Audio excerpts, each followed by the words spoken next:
Hello, hello, and welcome to the Rock Metal Podcast. I'm your host, John Harris, and today on the Rock Metal Podcast, we have As Time Fades.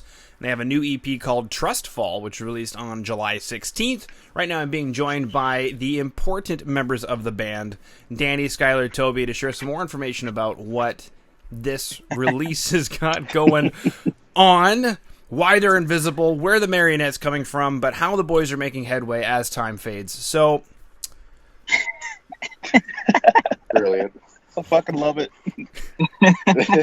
Can we swear? I forgot to ask. Yeah. I mean, you just did, sweet. but yeah, you can do that. Boys, welcome to the show. Hello. Thank you. Hello. Hello. One of my first questions actually was going to be, because as I was writing out the name of the EP, maybe you guys have gotten this a few times, maybe you already know where I'm headed with this one, but Trustfall. Like, it makes sense grammatically, but I kept thinking that I was typing it in wrong, and I had to keep going back to check as I was making my notes. So, tell me about Trustfall, unless you guys are really confused and you think that I'm an idiot, and that's fine. So the name came last out of the whole project, and then obviously the art was based off of the naming, but we were trying to figure out, we're like, should we do, like, have a title track for the EP? Like, what the heck do we want to call this thing? We're bouncing around a couple ideas. And then we're like, hey, what about Trustfall? And they're like, okay, let's chase that down a bit. Why? So we were just like, okay, so that kind of encapsulates the journey of us in the EP and, like, what we want to try and do. Like, the goal with this EP was to really put our, like, nose to the grindstone and, like, put out a nice, like, 7-track product where it's like, hey, we're around, we want to try and build ourselves up as, like, hopefully professional musicians and, like, have this be the first step towards achieving that dream. So, like, this whole EP is kind of like, hey, we did our best. The rest of like how the music industry will pick it up is, like, up to chance, and we're just gonna throw ourselves out there and hope that something catches us, whether that be super far low or pretty quickly that we get caught up. But yeah, it's just a leap of faith for us. Mm-hmm. So much pop punkism in there. Like, I'm gonna take a chance. Something. I hate my hometown. I got a dream, and the dream is you. Please help. Please help. You don't understand me. Cool. Not whiny enough. You're right. I gotta get whinier. One of the things though that I do like about you guys is that you're not whiny. At least I just didn't see it that way. That's kind of a weird question, right? Like, when you're doing pop punk songs, you're like, guys, not whiny enough. Like, is that a thing that goes on in the background? I don't think we've ever had that conversation. No, we haven't. I'd say the most pop punk thing we did on this record was doing the Nas and Headway. Like, that's very much like OG pop punk of the 2000s. It's like, let's have a little na-na section. Did it feel funny when you were doing it? Like, did you think this is so gonna fit, but are we really doing this right now? And then you did it, and you're like, I can't take it out now. Hey, I don't get the chance to sing very often, so it was great to actually record it. But no, I think we all really liked it.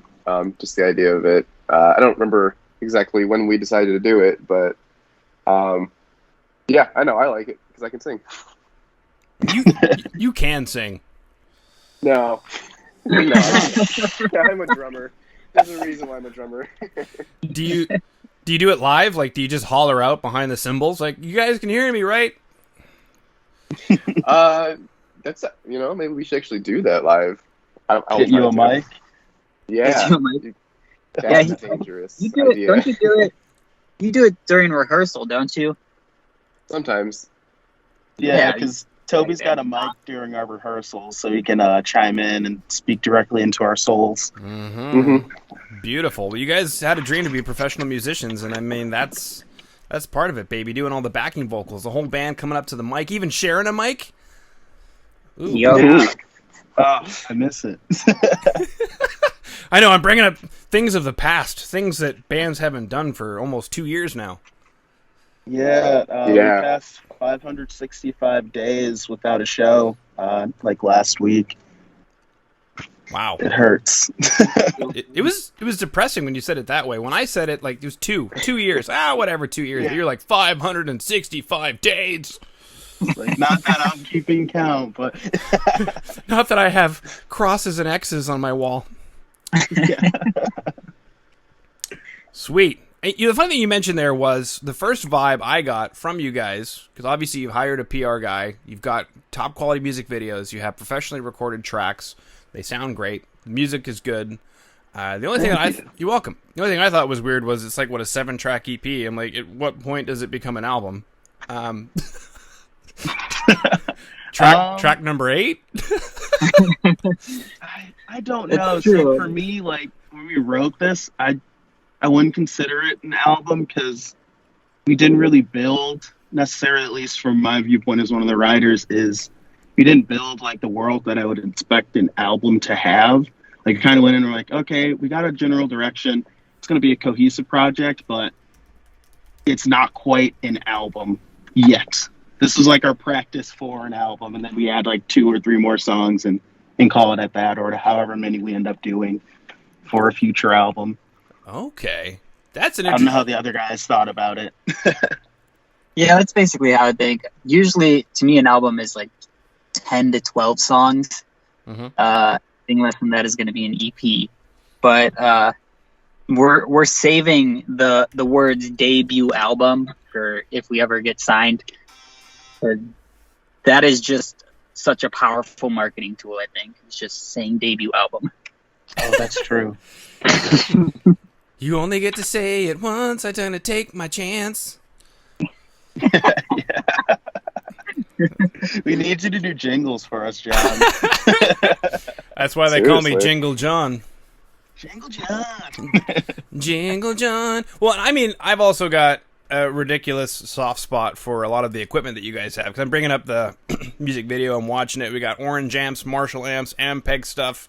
That's a Peavey bass. Hello. Yep, that's a 1979 Peavey T-40, baby. It's beautiful. I'm kicking my legs and I'm screaming on the inside. Let me tell you the story about that bass. I want to hear more. Did somebody just have it? Did you find it at a pawn shop?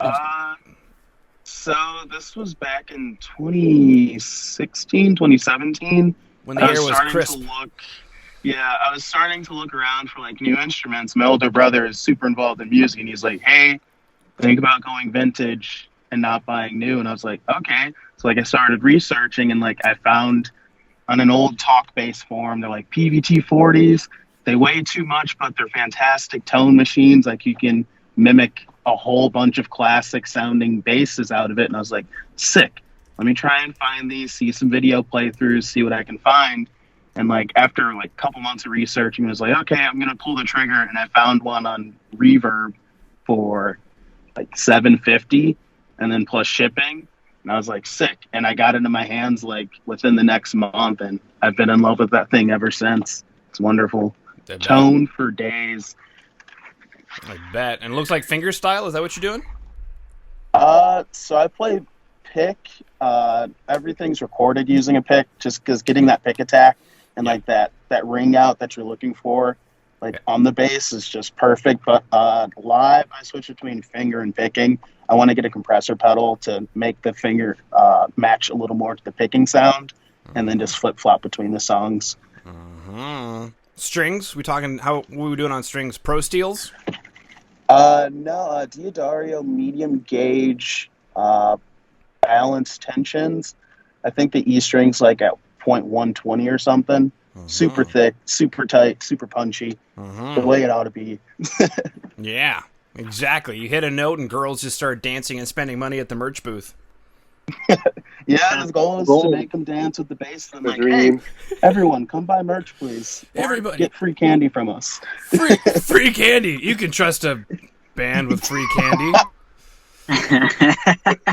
It's gross. Okay. No, that's not gross. I'm just kidding. I'm kidding, guys. I'm sorry. I was looking looking at the guy with the mustache, and I just imagined him in flannel behind the drums going "Free Candy," and I just got weirded out. Anyway, Whoops, I don't know how I dropped out there. My bad. anybody knows who that guy is? But the clean-cut, nice young man on the microphone, one of the microphones, actually both of them, I dig the Les Pauls. I've always got a soft spot, especially for the white one, and I don't know why, but years ago, Social Distortion came out with a music video where they had a white Les Paul, and from that minute, I was, like, hooked, and I don't know why, but... They're just so clean looking. I love it. Yeah, it's a good look. It is. It is. And I see, maybe it's because it's a music video, but it looks like there's a lot of like neck pickup stuff going on. Is that true? Is that happening? Neck pickup stuff? No, I think in the music video I bumped it. Oh. Yeah. Oh. Yeah, I do coil tap on hollow. That's like the most I get out of that guitar on this record. Mm-hmm. But yeah, it's mostly... See, if you get a Peavey T-40, you could do so many more things. So, yeah. Well, they have Peavey's got a guitar version called the T60, which I've heard are pretty good as well. So, Danny, let's keep it on your list. keep it on the list, yeah. I always need more guitar. You know, Yeah. dare I say, Peavey's kind of one of those like underrated underdog companies that just makes fascinatingly brilliant equipment that people just kind of overlook for the most part, except for a very short period of time in the early 90s when Eddie Van Halen said, "Could you make me an amp?" Yep. And then after they ended that contract, it was just like people left Peavey in the dirt. Yeah, it's because the bass like just didn't get picked up like the Fender P's and the Fender J's did. So thankfully, I don't have to shell out an arm and a leg to have gotten that bass, even though it's on par with them. Mm-hmm.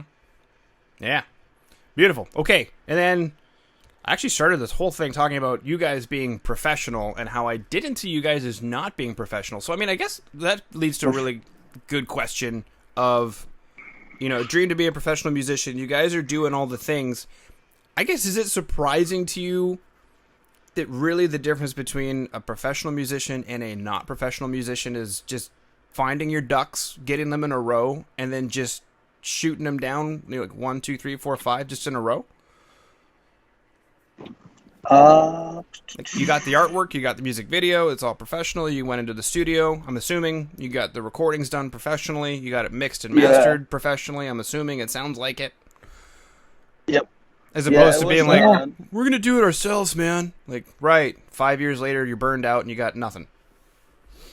Yeah, we could have done it ourselves, but it wouldn't have been as good as far as tracking. Like, our big thing was working with Scooter from Rewire Recording Studio for production, because it's good to just have like someone that's not in the band sitting there being like, okay, what parts you got? Cool, let's record them. And it's like, hey, do you want to try tweaking it this way?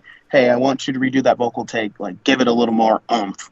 Like, having that extra voice is super crucial, especially for us because we're still like kind of young and finding ourselves as musicians.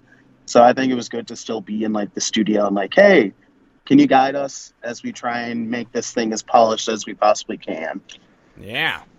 Well, that's another good one. You guys used the word polished. You didn't just go, man, I wanted to sound good. Like, no, baby, you got to use some terms. You got to get some polish out there. Heck yeah, elbow grease. Elbow grease. More wine. You need more wine in there. Can you guys... You know, yeah, Danny, you're going to have to pick it up a little bit. Yeah. Sorry.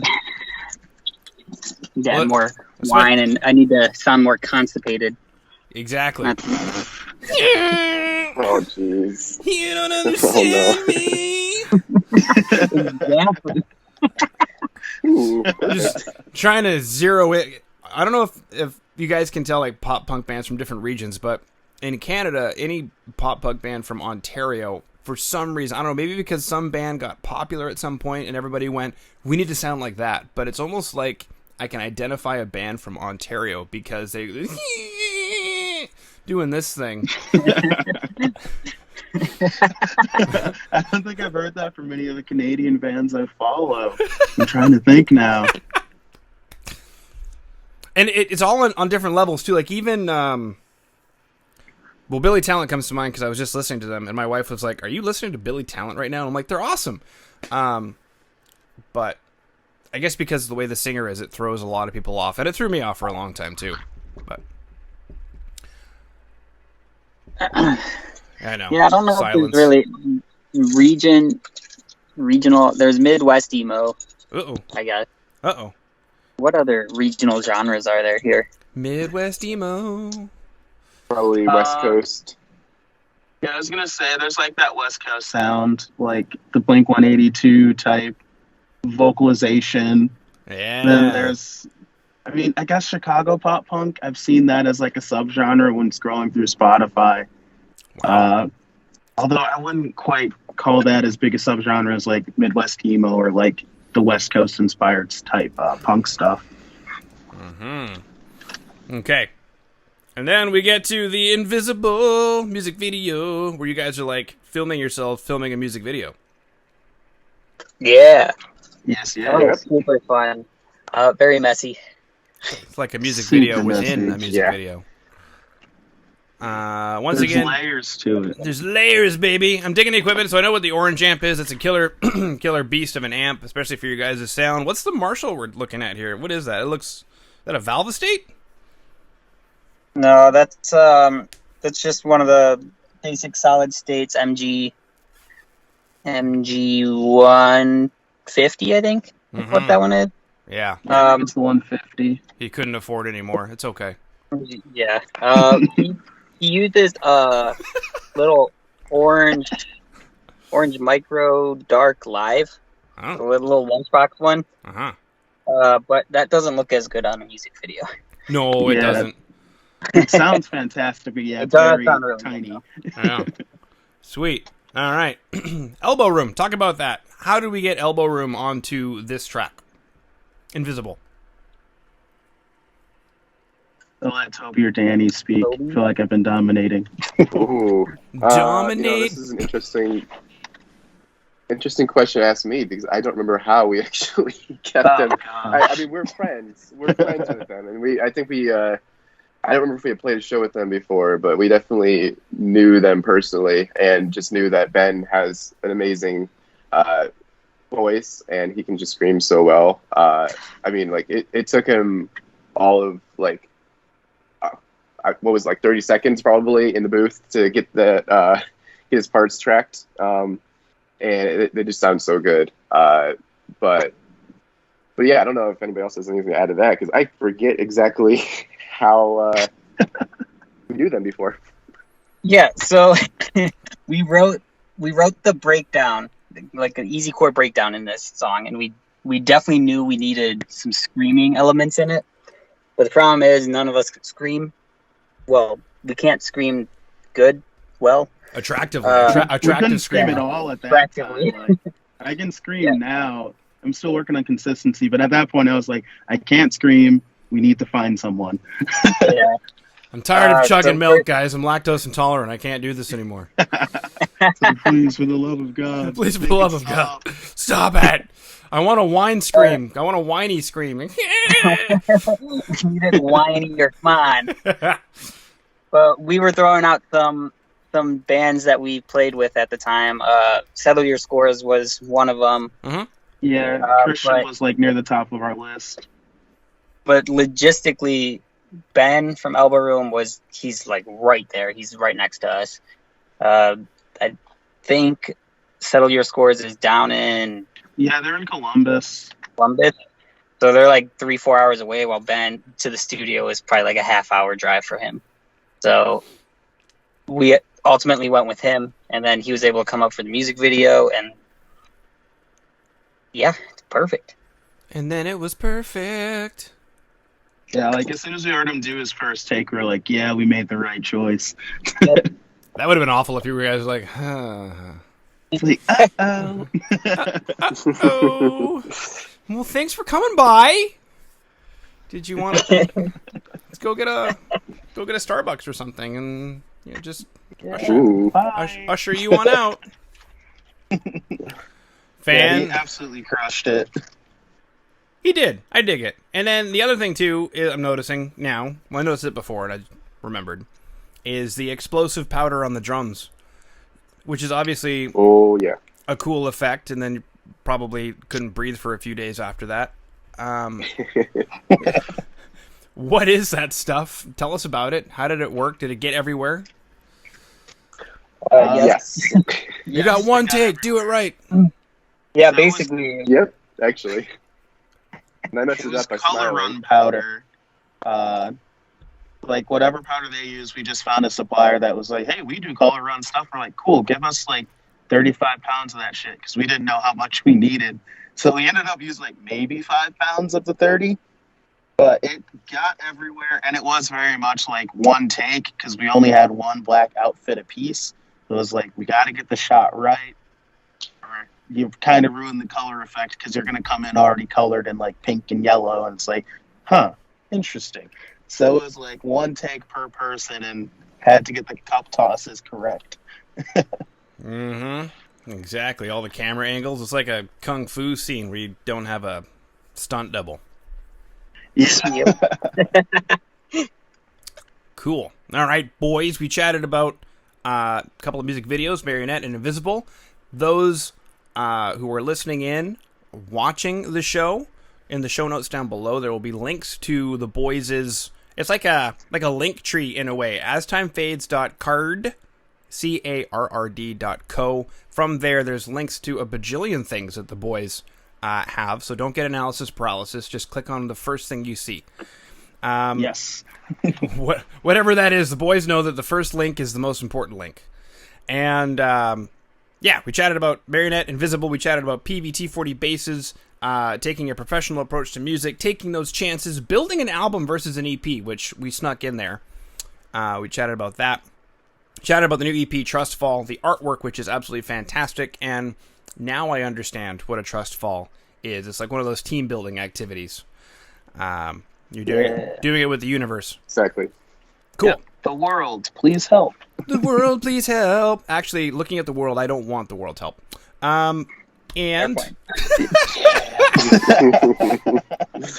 just last night, my wife was having a bad day at work, and I was like, I don't mean to be that guy right now, but I just read the news, and I'll take a bad day at work right now over a lot of things. This past weekend have been wild. Woo! All right. Is there anything I missed, boys, you guys wanted to chat about? Otherwise, that concludes my questions. Plug, if you're in the Cleveland area or you want to make a drive, we've got a show on September 16th at the Winchester Bar and Tavern in Lakewood. They're good friends and Goalkeeper as they're on their tour with Friend Circle. So definitely consider swinging by. Tickets are $8. Super cheap. Have a fun night. Sweet. Cool. I'll have to double check. Hopefully this episode airs in time for that. If not, then everybody listening in, once again, click the link in the show notes to go to the boys' information websites. That could be social media, that could be their website, it could be a lot of things where the boys will stay in touch with you to make sure you know what they're doing, how they're doing it, etc., etc. So boys, thank you so much for coming on to the Rock Metal Podcast today. Yeah, thanks for having us. We had a blast. Hey, thank you.